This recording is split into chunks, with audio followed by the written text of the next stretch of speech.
রাসূল সাল্লাল্লাহু আলাইহি ওয়াসাল্লামের পারিবারিক এবং ব্যক্তিগত জীবন নিয়ে আমি কথা বলতে চাই, যেটি আমাদের মাহফিলগুলোতে সাধারণত শোনা তেমন যায় না, এবং আমাদের বর্তমান লেখাপড়ার জরুরত কম, এজন্য আমরা সিরাত অধ্যয়ন করি না।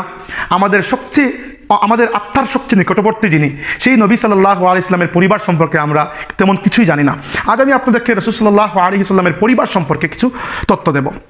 রাসূলুল্লাহ সাল্লাল্লাহু আলাইহি ওয়াসাল্লামের দাদা আব্দুল মুত্তালিব ইবনে হাশিম, তার আসল নাম আব্দুল মুত্তালিব নয়, আসল নাম হচ্ছে শাইবাতুল হামদ, কিন্তু আব্দুল মুত্তালিব নাম হয়ে গিয়েছিল। তিনি আরবের কুরাইশ বংশের বনু হাশিম গোত্রের গোত্রপতি এবং অত্যন্ত সম্মানী, পুরো আরবের মধ্যে সম্মানী একজন মানুষ ছিলেন। তিনি মোট 6টি বিয়ে করেছিলেন। আব্দুল মুত্তালিব তার সারা জীবনে 6টি বিয়ে করেছেন। তার মধ্যে কুরাইশ বংশের বনু হাশিম গোত্রে তিনি ছিলেন। বনু মাখজুম গোত্রে তিনি একটি বিয়ে করেছিলেন। ওই মহিলার নাম ছিল ফাতিমা বিনতে আমর।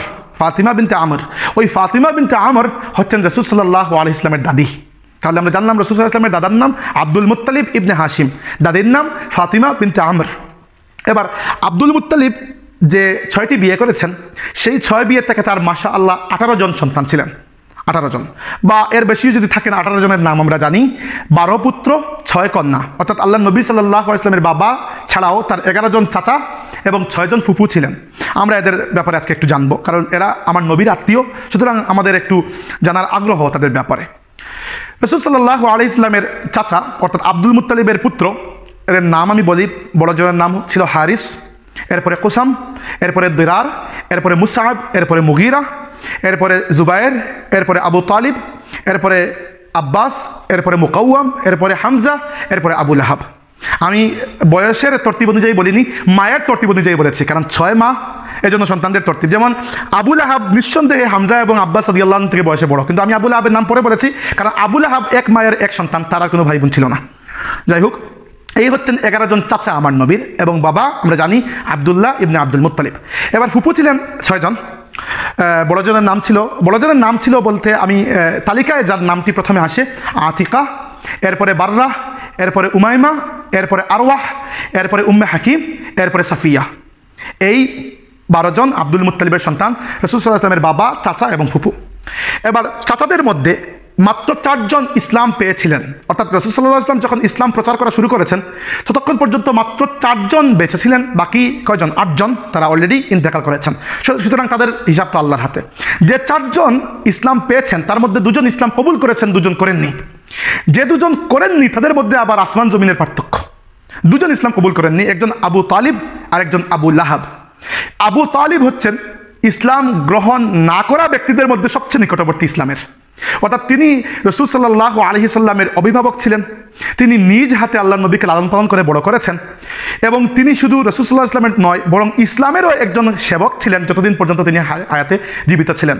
কিন্তু কি করব আমরা, আল্লাহর হিকমতের উপরে কারো কোনো কোয়েশ্চন নেই, তিনি ইসলাম কবুল করেননি, বরং এই অবস্থায় পৃথিবী থেকে চলে গেছেন। এবার আমরা জানি আল্লাহ সুবহানাহু ওয়া তাআলা রাসূল সাল্লাল্লাহু আলাইহি ওয়াসাল্লাম বলেছেন যে আবু তালিবকে একটি আগুনের জুতা পরাবেন। জাহান্নামের সবচেয়ে ছোট শাস্তি, সবচেয়ে হালকা শাস্তি আবু তালিবকে দেওয়া হবে। সেটি শুনে আমাদের মনে কষ্ট হয়, কারণ একজন মানুষ আমার নবীকে এত ভালোবেসেছেন। রাসূল সাল্লাল্লাহু আলাইহি ওয়াসাল্লাম কোনো সীমা ছাড়া মহব্বত করতেন তার চাচাকে, কিন্তু কি করা, আল্লাহর হিকমত, আমরা এর উপর কোনো কোয়েশ্চন বা কৈফিয়ত তলব করতে পারি না। আবু তালিব ইসলাম কবুল করেননি বলে উম্মতের ইজমা প্রতিষ্ঠিত হয়েছে। এরপরে যদি কেউ বলেন করেছেন, সেটি তার ইজতিহাদ, কিন্তু আমি উম্মতের ইজমা বলছি যে আবু তালিব ইসলাম কবুল করেননি। কিন্তু আবু তালিবকে অন্য কোনো অমুসলিম বা অন্য কারোর সাথে, ইসলামের কোনো দুশ্মনের সাথে তুলনা করা একেবারেই অনুচিত হবে। আবু তালিব সারাটি জীবন আমার নবী সাল্লাল্লাহু আলাইহি ওয়াসাল্লাম এবং ইসলামের একজন সেবক হিসেবে কাটিয়েছেন।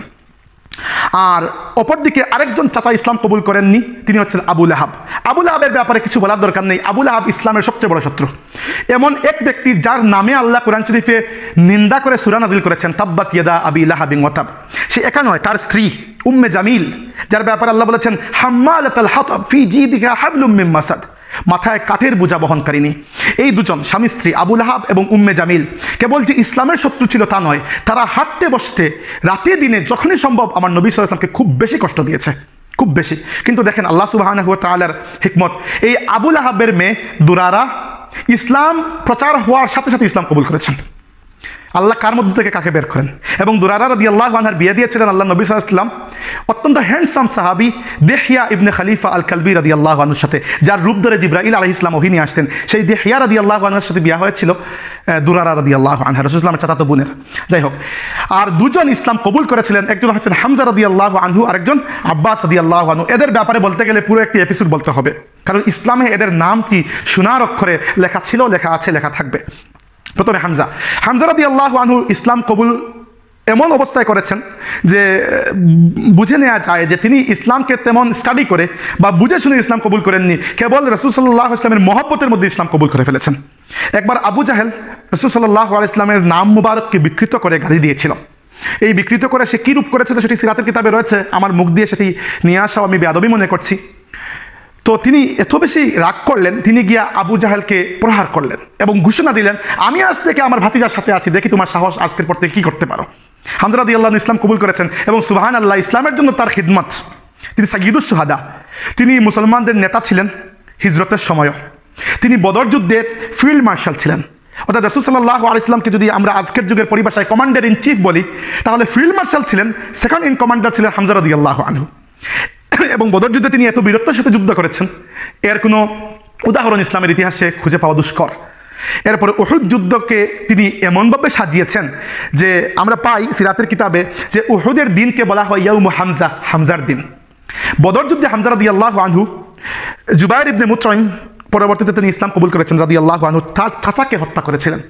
এই জন্য জুবাইর ইবনে মুতঈম একটি প্রতিশোধ নিতে চেয়েছেন যে রাসূল সাল্লাল্লাহু আলাইহি ওয়াসাল্লামের চাচা আমার চাচাকে হত্যা করেছেন, এবার আমি আল্লাহর নবীর চাচাকে হত্যা করে চাচা হত্যার প্রতিশোধ নেব। এই জন্য জুবাইর ইবনে মুতঈম তার একজন কৃতদাস ছিলেন ওয়াহশী, উনাকে বললেন যে তুমি যদি হামজাকে হত্যা করতে পারো তাহলে তোমাকে মুক্তি দিয়ে দেব।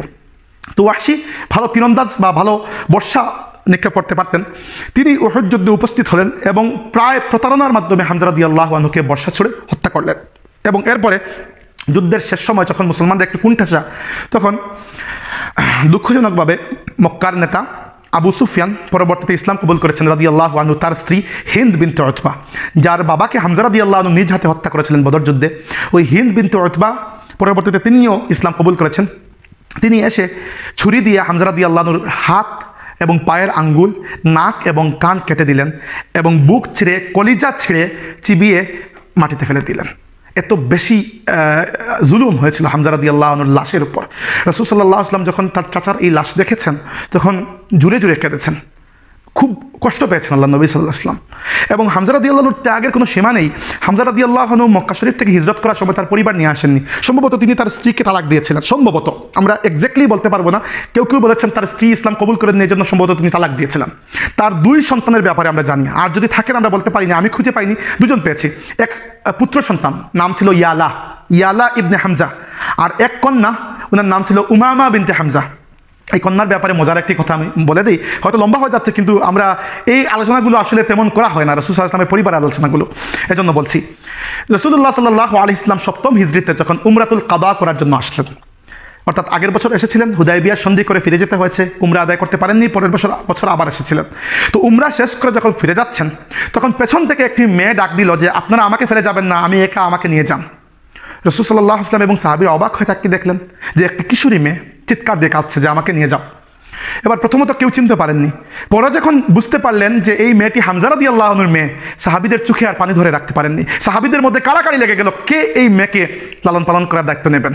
শেষ পর্যন্ত রাসূল সাল্লাল্লাহু আলাইহি ওয়াসাল্লাম জাফর ইবনে আবু তালিব রাদিয়াল্লাহু আনহুকে বললেন যে তুমি এই মেয়েটির দায়িত্ব নাও, কারণ তোমার স্ত্রী হচ্ছে এই মেয়েটির খালা, খালা তো মায়ের মতো, আল খালাতু বিমানজিলাতিল এজন্য তুমি এই মেয়েটির দায়িত্ব নাও। এই হচ্ছে হামজা রাদিয়াল্লাহু আনহুর জীবন। হামজা রাদিয়াল্লাহু আনহুর জীবন নিয়ে বলতে গেলে আরও বলা যায়, একটি কথাই যথেষ্ট, রাসূল সাল্লাল্লাহু আলাইহি ওয়াসাল্লাম তাকে অত্যন্ত মহব্বত করতেন এবং তাকে যারা হত্যা করেছিলেন আল্লাহর নবী তাদেরকে ক্ষমা করেছেন, কিন্তু বলেছেন যে তোমরা আমার সামনে যদি না আসে থাকতে পারো তাহলে ভালো হয়, কারণ তোমাদেরকে দেখলে আমার চাচার কথা স্মরণ হয়ে যায়। আচ্ছা, হামজা রাদিয়াল্লাহু আনহু এবং রাসূলুল্লাহ সাল্লাল্লাহু আলাইহি ওয়াসাল্লামের মধ্যে আরেকটি সম্পর্ক ছিল, উভয়েই দুধ ভাই। অর্থাৎ আবু লাহাবের একজন দাসী সুয়াইবা, তিনি রাসূলুল্লাহ সাল্লাল্লাহু আলাইহি ওয়াসাল্লামকে দুধ পান করিয়েছেন, হামজাকেও করিয়েছেন রাদিয়াল্লাহু আনহু। এখান থেকে আমরা বুঝি যে আল্লাহর নবী সাল্লাল্লাহু আলাইহি ওয়াসাল্লাম এবং হামজা রাদিয়াল্লাহু আনহুর মধ্যে বয়সের খুব বেশ কম নেই, যদিও চাচা ভাতিজা, কিন্তু বয়সের পার্থক্য মাত্র 1 থেকে 1.5 বছর। আরেকজন চাচা যিনি ইসলাম কবুল করেছিলেন তিনি হচ্ছেন সাইয়্যিদুনা আব্বাস রাদিয়াল্লাহু আনহু। আব্বাস রাদিয়াল্লাহু আনহুর কাহিনী তো আরও লম্বা হবে। আব্বাস রাদিয়াল্লাহু আনহু এমন ব্যক্তি যাকে আল্লাহর নবী সবচেয়ে বেশি ট্রাস্ট করতেন এবং মদিনা শরীফে হিজরত করার সময় প্রথম দিকে আল্লাহ নবী সাল্লাল্লাহু আলাইহি ওয়াসাল্লাম তার ছোট দুই মেয়ে উম্মে কুলসুম এবং ফাতিমা রাদিয়াল্লাহু আনহুমা এদেরকে আব্বাস রাদিয়াল্লাহু আনহুর কাছে রেখে এসেছিলেন, যারা পরবর্তীতে মদিনায় এসেছেন। কারণ মদিনায় আল্লাহ নবী সাল্লাল্লাহু আলাইহি ওয়াসাল্লাম একা এসেছেন, সাথে তো কেবল আবু বকর রাদিয়াল্লাহু আনহু এবং অনেক বেশি বিপদের সম্মুখীন ছিলেন তখন।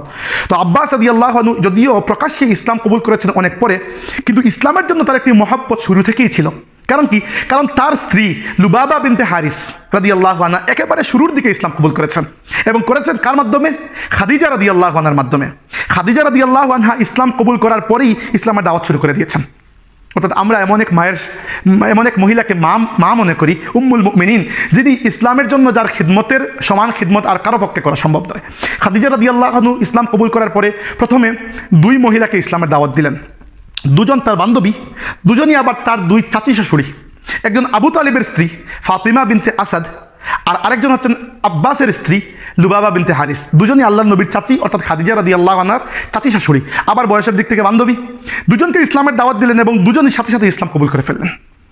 এবার আব্বাস রাদিয়াল্লাহু আনহুর ব্যাপারে একটি কথা বলা সবচেয়ে জরুরি। আব্বাস রাদিয়াল্লাহু আনহুর পরিবারের উপর আল্লাহর একটি খাস রহমত রয়েছে।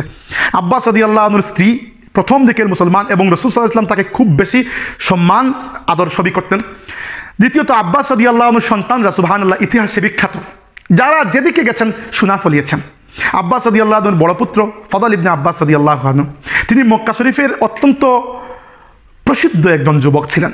এমন যুবক যার মধ্যে নেতৃত্বের গুণাবলী রয়েছে। আমাদের সমাজেও এমন কিছু মানুষ থাকে যারা অনেক কাজ করতে পারে, কাজের সময় যাদেরকে পাওয়া যায়, যারা ইভেন্ট ম্যানেজমেন্টের গুণ রাখে, যাদের মধ্যে নেতৃত্বের গুণাবলী রয়েছে, যাদের মধ্যে কাজের উদ্দীপনা রয়েছে। ফদল ইবনে আব্বাস রাদিয়াল্লাহু আনহু ছিলেন এমন মানুষ যাকে মক্কার সবাই একটি নেতৃত্বের চোখে দেখত।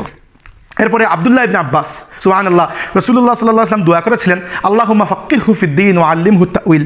আল্লাহ এই বাচ্চাকে তুমি দ্বীনের ইলম দান করো এবং কোরআনের তাফসীর, কোরআনের ব্যাখ্যা এই সংক্রান্ত জ্ঞান দান করো। আব্দুল্লাহ ইবনে আব্বাস রাদিয়াল্লাহু আনহু এত বড় তাফসীর বিশারদ হয়েছেন যে কোরআন শরীফের তাফসীরকে যদি আপনি ভাগাভাগি করেন তাহলে সম্ভবত অর্ধেক তাফসীর একা আব্দুল্লাহ ইবনে আব্বাস রাদিয়াল্লাহু আনহুর রেফারেন্সে আমাদের কাছে এসেছে। এবং আব্দুল্লাহ ইবনে আব্বাস রাদিয়াল্লাহু আনহু রাসূল সাল্লাল্লাহু আলাইহি ওয়াসাল্লামের সাহাবায়ে কেরামের মধ্যে সবচেয়ে পণ্ডিত সাহাবীদের মধ্যে একজন, এবং আজ পর্যন্ত আমরা তাকে চিনি, তার নামও জানি, এবং আমাদের কিতাবসমূহ তার নামের রেফারেন্সে ভরপুর, সেটি হাদিস হোক তাফসীর হোক। আরেকজন ছিলেন ওবাইদুল্লাহ ইবনে আব্বাস।